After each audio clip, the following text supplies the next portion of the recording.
High গাই, সবাইকে ঈদ মোবারক দিয়ে শুরু করছি। আজকের আমি খাসির একটা কোরমা না ঠিক খাসির রেজালা রান্না করব। আশা করি খুব মনোযোগ সহকারে দেখবেন। মাংস সবাই কম বেশি রান্না করতে পারেন, কিন্তু আমার রান্নাটা একটু ডিফারেন্ট। আমি প্রথমে মাংসগুলো খুব ভালো মতো ধুয়ে ঝরিয়ে নিয়েছি, অবশ্যই দেখতে পাচ্ছেন। আমি এখন কড়াইয়ে পেঁয়াজ দিয়ে পেঁয়াজটাকে একদম বেরেস্তা হওয়ার আগ পর্যন্ত আমি ভেজে নিব।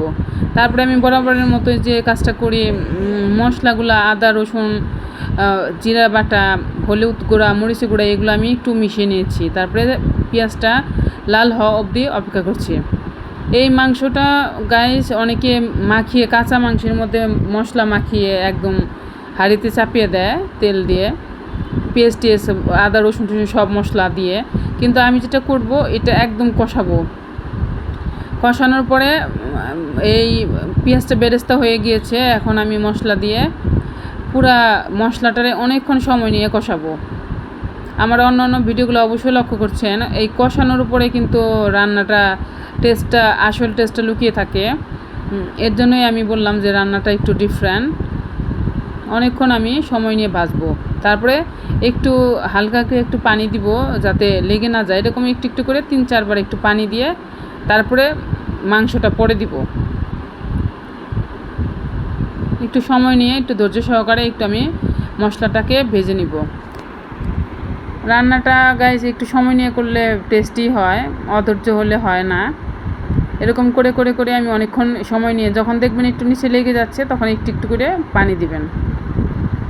তারপরে একটা পর্যায়ে যখন কালারটা একদম হালকা একটু লালচে লালচে চলে আসবে, তেল ছেড়ে আসবে ভালোভাবে, 3-4 বারের মতো এরকম আমি পানি দিয়ে দিব।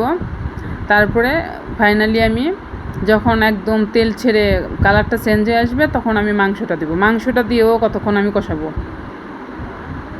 খাসির মাংস দেখে অনেকে একদম মাখিয়ে টাখিয়ে একদম বসিয়ে দেয়, কিন্তু ওই মাংস আর এই মাংসের মধ্যে অনেক ডিফারেন্ট আছে। আশা করি এইভাবে ট্রাই করে একবার দেখবেন, আমাকে জানাবেন কেমন হয়েছে। এখন আমি মাংসটা আস্তে আস্তে দিয়ে দিব। আর মাংসটা সবসময় গাইস একটু ভালো মতো ধুয়ে পানিতে ঝরিয়ে নেবেন। পানি দিয়ে ভালো মতো ধুয়ে একটু চালনিতে ঝরিয়ে নেবেন, তাহলে মাংসের পানিটা একদম সবই হয়ে যাবে। আমি একটু ছেড়ে দিচ্ছি, সব ভালো মতো একটু মিক্স করে নিচ্ছি। ভালোভাবে মেশানোর পরে তারপরে আমি একটু ভাজবো। এর মাঝখানে আমার আবার একটু দুঃখের সাথে বলতে হয়, ইলেকট্রিসিটি চলে গিয়েছিল, এর জন্য আমি মাঝখানের অংশটা দেখাইতে পারিনি।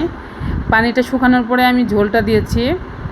রান্নাটা অলমোস্ট আমার ডান। আমি গরম মশলা জিরার গুঁড়ো দিয়ে নামিয়ে নিয়েছি। আশা করি ট্রাই করবেন, ভালো লাগলে সাবস্ক্রাইব করবেন, সাথে থাকবেন, শেয়ার করবেন রান্নাটা। আর ডেসক্রিপশন বক্সে আমি লিখে দিব কী কী পরিমাণ দিয়েছি কতটুক মাংসের মধ্যে। আজকের মতো এখানেই শেষ। ভালো থাকুন, বাই, খোদা হাফেজ।